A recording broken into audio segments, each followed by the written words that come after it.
Hello, this is my QUICK Star Seed Tarot and Readings, and I'm back with another pick a card reading.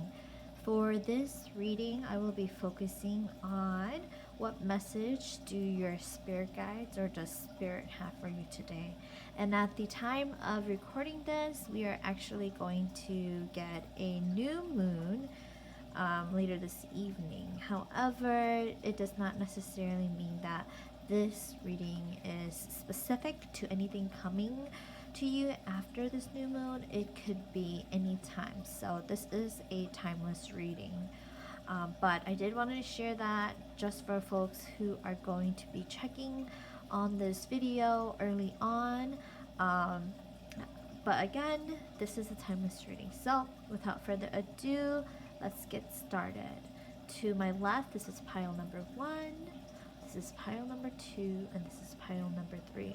And if you would like to read the card before you pick your pile, because what I'm going to do is reveal the oracle card and then do the tarot reading, you can do that, and I'll give you time before you can decide on which oracle card. Alright, and if you prefer to pick your oracle card before you go into your reading, you are more than welcome to do so. Over here we have new moon in Virgo. In the middle we have full moon in Scorpio. And on the end we have full moon in Cancer.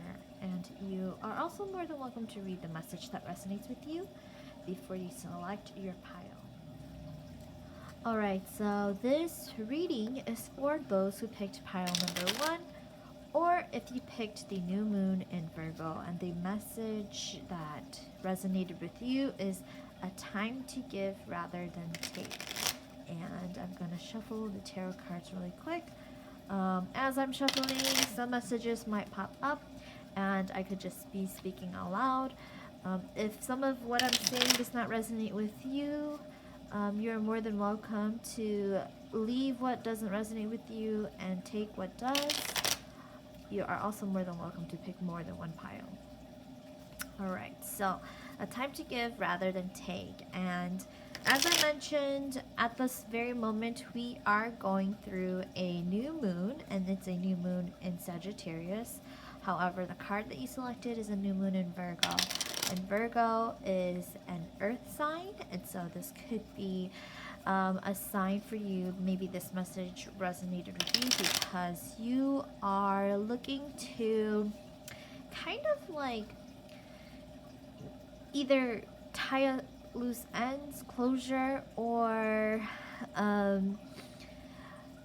letting go, right? So a huge sense of letting go. Where else is needed to let go? A time to give rather than take. Maybe it's that right now you are feeling like you have a lot of baggage that you want to unpack, and it's not so much of where else you can pick up or gleaning meaning like, you know, you're bending over and picking things up from the floor. Whatever is left from the harvest is what you're picking up, right? It's kind of like maybe during this season or this current time, this period, that's what you're doing. You're kind of like picking up where you left off, or picking things up after whatever situation that you've experienced. It could even be that you are kind of like picking up what other people's left behind too. And right now, maybe it's not that you do that, maybe it's that you have enough and now is the time to give, right? Also, as it coincides with this current period that we're in, we're also entering the holiday season. And so for you right now, if you are picking this during this time or picking this during a time of giving, it's just a reminder to let you know that it's okay to gift or give things even though you don't have a lot to give. And I'm saying this not from a materialistic standpoint, but emotional, right? If all you can give is, you know, a listening ear, then by all means do that, right? Maybe someone else is in a worse more worse situation than you are, and all they really need is for you to listen, right? To be an active listener rather than like sharing your experience. And so it could be a situation too where you're feeling like you're doing a little bit of like self-reflection of, okay, how else can I support others? Like, I've been through this situation, how can I support others?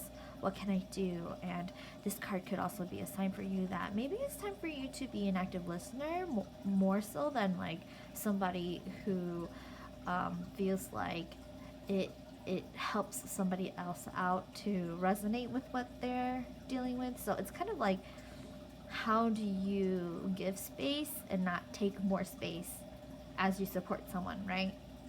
And so it could be a self-check-in as well. New moons are typically marking like a new cycle. For me, it kind of goes, it depends for me. As I'm talking about how do you give more space than take space, and here I'm about to share an experience.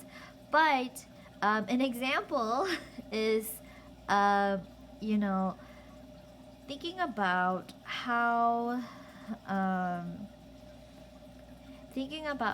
you can assist others. Think about how you can assist others. The new moon, okay, so back to what I was talking about, the new moon being a period that marks the beginning of a cycle. For some of you, it may not be that way.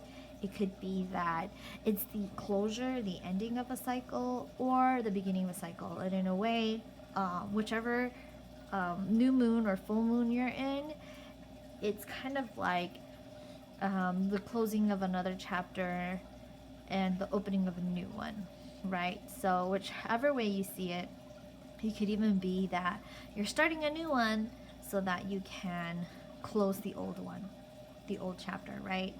So it's kind of like two folds. That could be something that you are dealing with right now too.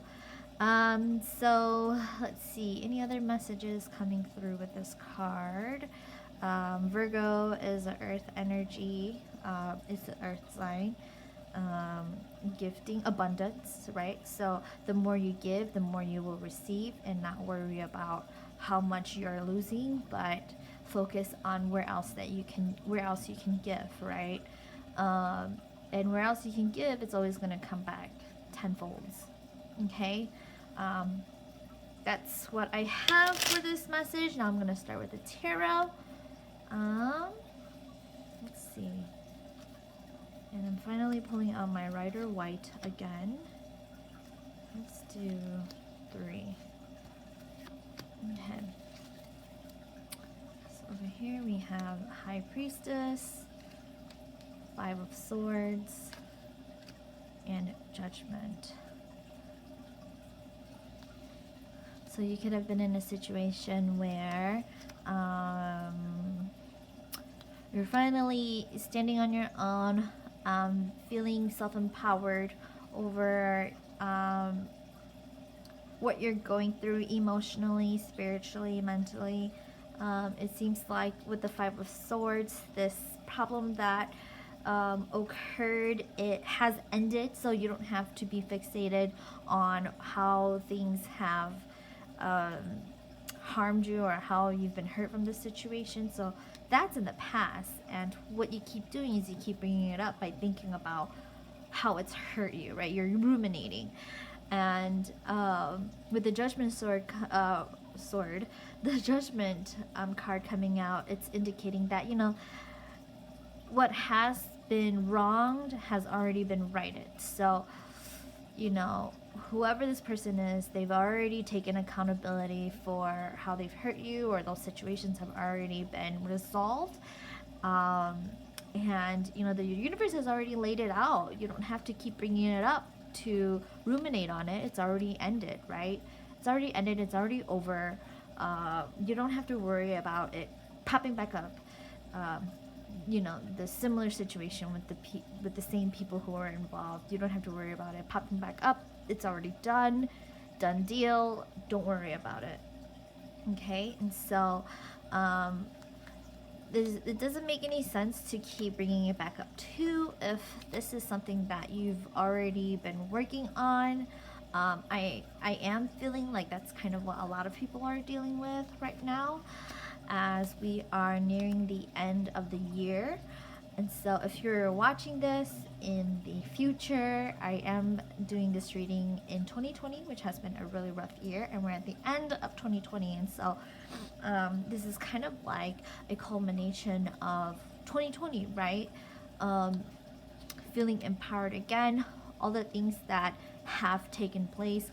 Of course, there's a lot of healing that needs to be done, but it doesn't make any sense to keep ruminating on, you know, how things have caused harm.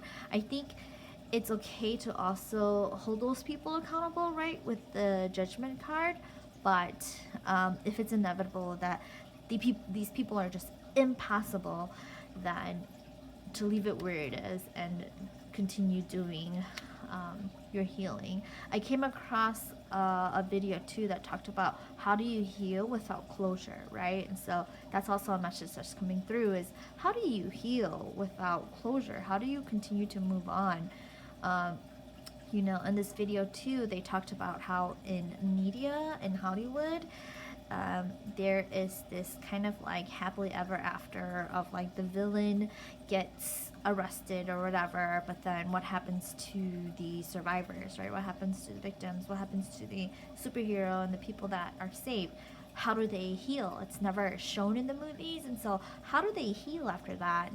And in a way, what we see in movies too, that's how we are further disconnected from this idea of like healing without closure, right? How do we do it? It's not seen. How do we know how to do it when it's not being shown to us how to do it? And so in a way, we figure out on our own, through our own healing, how to heal from it on our own, on our terms, in the way that we know how to do it.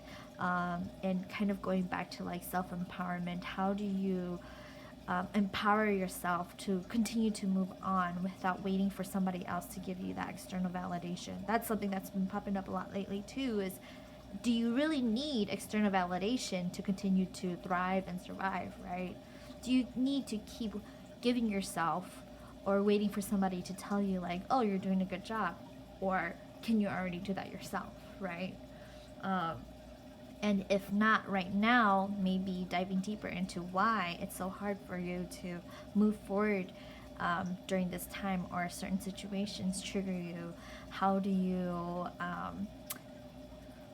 realize that these triggers, why these things keep popping up, what is the root cause of it, so that you can continue to thrive and survive. Okay, so for pile number 1, I hope that this resonated with you. Thank you so much for tuning in, and I will see you in the next video. Alright, this reading is for pile number 2. You picked the full moon in Scorpio, and your message right off the bat is it's time to release negativity. And very similar to what I mentioned in the pile number 1, it's how do you stop ruminating on the negative things that have happened to you, right? There's a difference between ruminating how people have hurt you versus trying to address the root cause of how they have hurt you so that you can move on, right? So it's like, okay, someone harmed you or did something to you, why did you feel so negatively about it at that time? How does it pop up again now? And why, right? More than often, a lot of these things, they have taken place even before these negative emotions. They've taken place even before that initial time that someone hurt your feelings or someone traumatized you emotionally and spiritually is what I mean. More than often, these emotions have already taken place in childhood, and they are resurrected when people trigger certain emotions. So it could even be that, you know, maybe as a child, you were told you weren't enough. And then as you become an adult, someone criticizes your work and you just automatically like blow up. But why is it that you blew up as an adult, right? In your adult life, why did you blow up? Well, because there's multiple emotions that are connected to that. It's not feeling enough, being told that you weren't enough, being told that you weren't worth it, feeling like as much effort as you put into, being the best that you can, someone's still coming to you as a child telling you you're not enough, and being bombarded with this consistently throughout your childhood. It manifests in your adulthood in a way where one slightest criticism or even constructive criticism triggers that, and you just end up, feeling like crap because, maybe what they say sounds very similar to what, an adult has said to you in your childhood, or maybe what someone said, in your childhood is kind of like resurfacing as you're also ruminating these thoughts of like, oh man, this person, like, they don't understand what I've gone through, and that I worked so hard to get to where I am as an adult, and not having that validation as a child. Like, they should understand like where I've come from, even though you've shared it with them, right? But this card, then, some of the messages that are also coming through is that if you address the situation from compassion or discernment, understanding that those people didn't know what your childhood looked like, so they have no idea what those conditions were as a child, and so as they're saying these things that they feel are very benign, or they're feeling like, oh, it's just like, a comment, this is how I talk to everyone, they don't know how they're hurting your feelings. And then at the same time, maybe the way that they talk, it hasn't been made aware to them that the way that they talk also comes from like childhood trauma, right? Or childhood trauma, right? So in a way, you can also see it like this, right? In order to release this negativity, try seeing situations from a discerning and a compassionate perspective, right? Or standpoint. That, as you're navigating the world with all these other adults, you can also think of like all these other adults having unchecked childhood trauma, and they're just trying to figure things out, and the things that come up as negative, it's just their response to some of the things that they've endured as children too. And so that's kind of what I'm getting with the message here. And so what I'm going to do is I'm going to go straight into the tarot now. Let's see what else is there for pile number 2. All right, pile number 2. I'll do this first. We'll do 3 cards. All right, Ace of Cups, Page of Cups, and the Sun.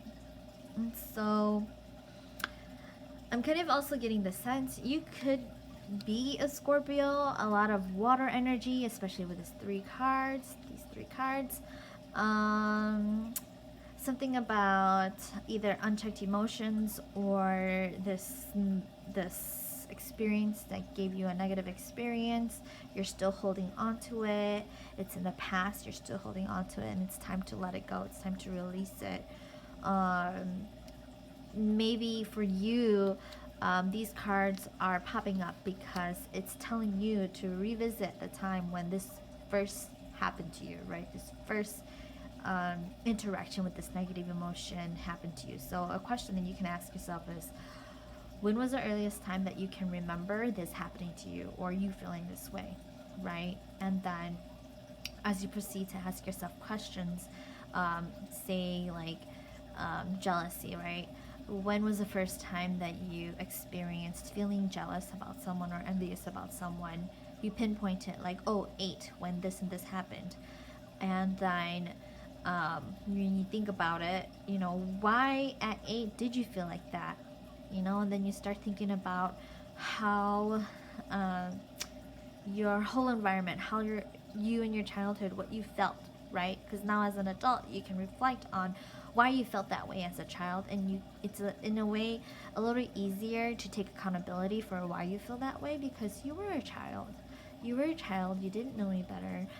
Maybe the adults in your life or who were your caretakers didn't really teach you how to handle that emotion, right? And so what happens is this emotion starts growing bigger and bigger and bigger, like a snowball effect, and then it becomes, you know, this huge like thing that you perpetuate in your adulthood, right? And so as a child, why was it that you felt jealous? Was it because you didn't have enough? Was it because someone made you feel like, you know, they had something and you couldn't have it because you knew that, you know, maybe your parents couldn't afford it, or maybe, you know, you wanted it too, or you felt kind of excluded as a child, right? Somebody else who had this thing, and for you, your parents not being able to afford it, you didn't feel like you were in the in circle. So because of how these children made you feel excluded, you develop that negative emotion, right? Jealousy and that envy, and unregulated, it becomes this big, you know, lump of, you know, negative emotions that you haven't been able to address. And when you start breaking down this particular situation too, well, you know, she, if it was if you can identify the event in which that took place, you know, thinking about the person who made you feel hurt as a child, maybe she or he, you know, didn't know any better as well, right? And understanding that the way that you were raised is different from how they were raised, right? And so as you think about this particular situation or event, also what you're doing is time traveling and thinking about how you as a child growing up had to deal with this negative emotion, or when this popped up, or how this snowballed, right? How this negative emotion snowballed. And so here what I'm seeing then is the cards are telling you like, okay, no, revisit it. Sit with these negative emotions, and if you're not able to let it go, right? If you're not able to let it go, revisit it. Sit with that emotion, be like, own up to it, and think about it, you know, and ask yourself the question, well, when was the earliest time that I felt like this, and why did I feel like this? Because you wanted to be in the in circle, you wanted to be accepted, but, you know, you weren't. And no one else was able to like understand what you were going through. In a way too, this card, what it's telling me then is that your particular situation, all the negative things that you've endured, you have to also think about it as how it has shaped you to be who you are, right? Being in your own light, being your own sun, right? Shining your own light, not waiting for that external validation. That the trials and tribulations that you've endured has brought you to this point of like, you know, owning up to your growth, owning up to how much you have changed, owning up to how you can shine your own light, be your own light, light your own flame. All of these like connotations connected with like being your own sun, right? Think about that. Think about how you have been able to pick yourself up after, you know, so many years, how you have survived, how you have thrived. And that's kind of what's coming through with the sun too, is thriving, right? How do you thrive? Because when we're thinking about the sun, we're thinking about, oh, you know, vitamin D? Vitamin D, and, you know, just being casted with like the golden ray of the sun, right? And the golden ray is something I like to use that connects with like healing too. You know, using the golden ray energy to wipe out all that negative energy that you've experienced. You know, and in a way, when you're able to sit and own up to those negative emotions too, you're doing shadow work. And Scorpio, for me, the sign of Scorpio is for how I make sense of it is about shadow work. It's about being comfortable with these negative emotions. Not so much that you perpetuate it, but being like, oh, you know, it's okay. Like, it's okay to feel this way. And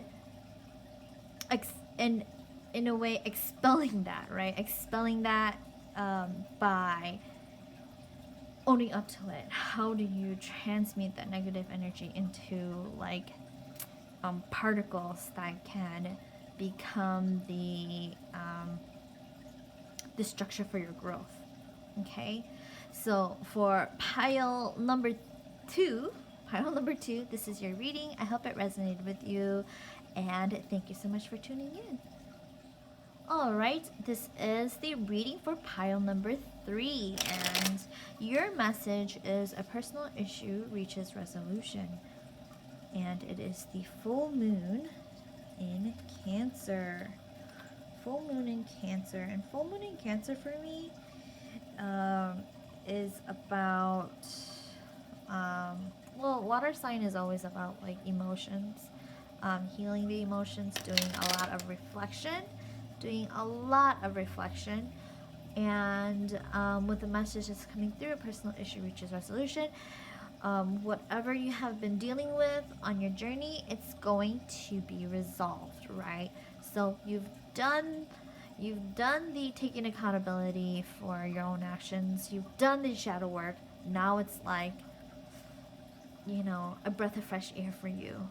It's going to be a breath of fresh air for you, because you are one step closer in your journey by way of understanding another layer of yourself, right? Another layer of yourself, like, oh, I can do this, you know. It's, you know, I'm ready to take accountability. You know, if someone is gonna be like, hey, you hurt me, you know, now you can be like, yeah, you know, I'm sorry, right?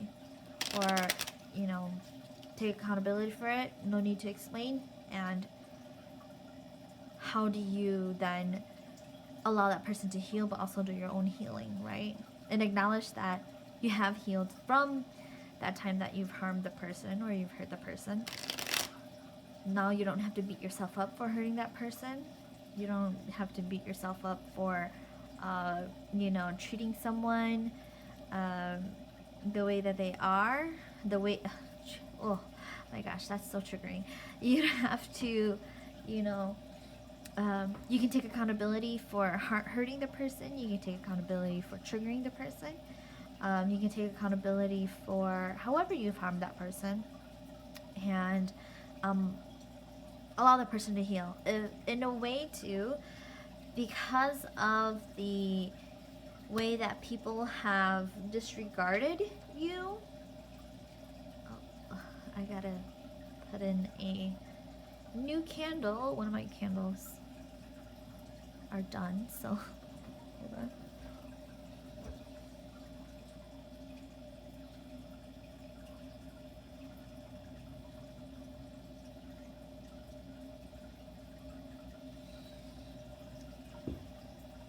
Alright, I just had to relight another candle. But how do you take accountability for how you've hurt people, right? And not be bogged down by it, not necessarily, you know, treating it as like, okay, I said sorry, now I can move on. Not treating it that way either. I want to clarify, not treating it that way either, but seriously, and, you know, seriously taking accountability for how you've hurt that person. How do you, in a way, move forward by treating others, promising yourself that you are going to be different, that you are no longer going to try and hurt people intentionally or unintentionally so that others can heal, right? Because maybe your apology will help that person heal by 10 years, right? Like in the past 10 years that they've, been on their journey, maybe that one apology just handles all the things that they've endured connected to those emotions that got triggered when you said something either intentionally or unintentionally to hurt them, right? And so that's kind of the message that I'm getting through is a personal issue reaches resolution. How do you heal so that others can heal, right? How do you heal so that others can heal? And in a way, I kind of get the sense that this is a whole new level for you that you are completely comfortable with and embracing, because you know that by simply taking accountability and actually working towards changing the way that you react or respond, you feel like, oh, this wasn't so bad after all. I could do this and I can do this, right? It's almost like some people are afraid of taking accountability because they're afraid of, burning bridges, or they're afraid of being wrong. But, taking accountability is a very human part of it. It is accepting that, yeah, I am wrong, or, taking accountability could be understanding that the way that people have hurt you in the past has nothing to do with these situations too, so that it doesn't make you feel like you're gonna want to disregard somebody else's emotions too, right? Like, you understand well how gaslighting works, and you experienced it your whole life. And so if you go out and gaslight someone who is telling you you hurt me this way, then you're perpetuating that cycle. Does that make sense? So I kind of feel like this little thing that you have been struggling with is finally gonna reach a resolution. So I'm gonna go in with the tarot cards now, and here we go. And it's getting dark outside, and I hope you guys can still see it. So, Queen of Wands. And for me, it is definitely connecting to what I was telling you. It's being in your power, being I got this, being responsible, right? Being a leader also means that you're able to take responsibility for your own actions and try to correct it, right? That in a way is what I would say most people would say makes a good leader, right? The chariot upside down. It's kind of for me, the chariot resonates with moving forward, taking action, going into battle. But it's upside down, so it's you don't have to be on the fence, you don't have to be on guard anymore. It's oh, I'm comfortable with this, or comfortable in a way where it's okay, I'm ready to do this, I can do this, and just sit with those emotions and be yeah, I did, but not beat yourself up either. It's oh, okay, well, I was so defensive, or I responded this way because I wanted to get back, or I was like this because my voice had been invalidated, and I responded that way because I felt like they were trying to invalidate me, and so by responding that way, I invalidated them, right? And so you're no longer in a place of having to defend yourself. And 7 of Wands, standing up for yourself too, right?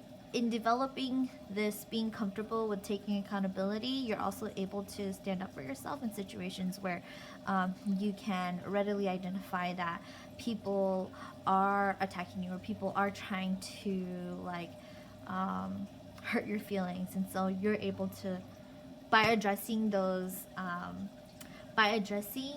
these difficult emotions that you've been dealing with and taking accountability, you're also able to stand up for yourself. So you're not pretending like it's not hurting you.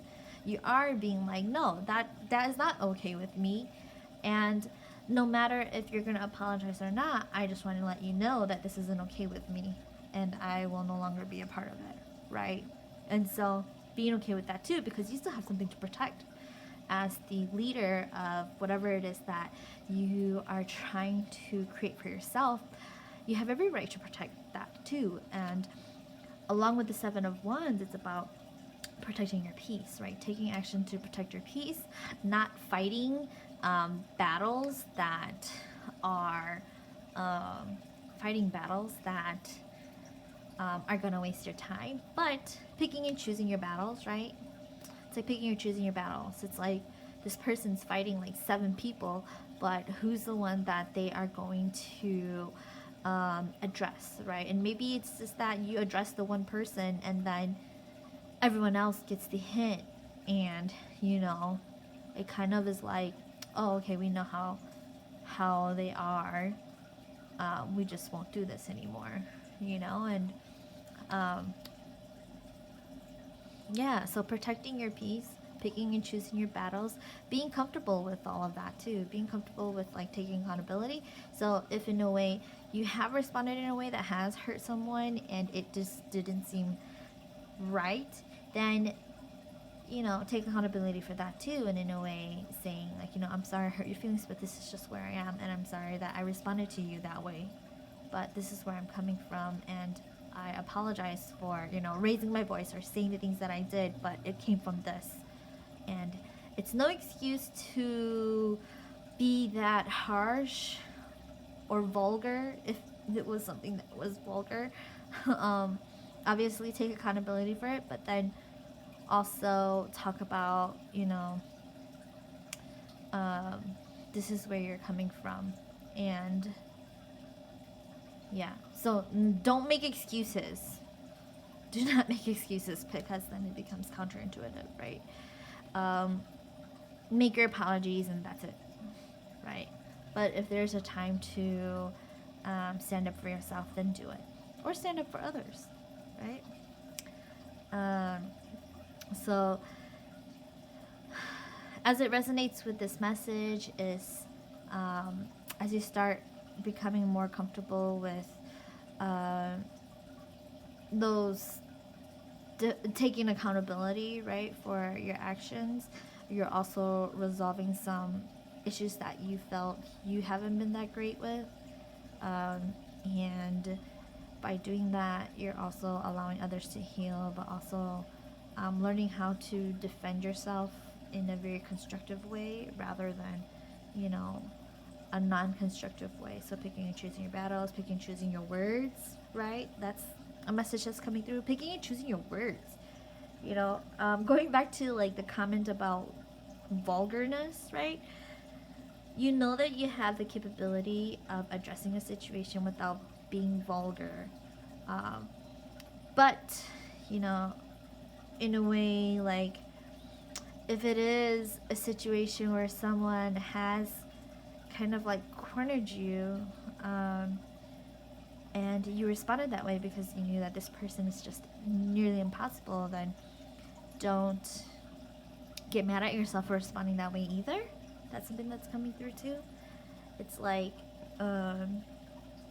you said all these things, but you were cornered, and you felt like at that very moment that's what needed to be said.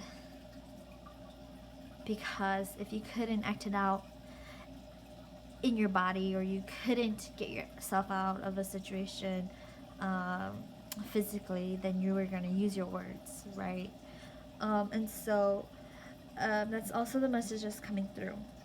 So for people who picked pile number 3, this is your message. I hope that it resonated with you, and Thank you for tuning in. I will see you in the next video.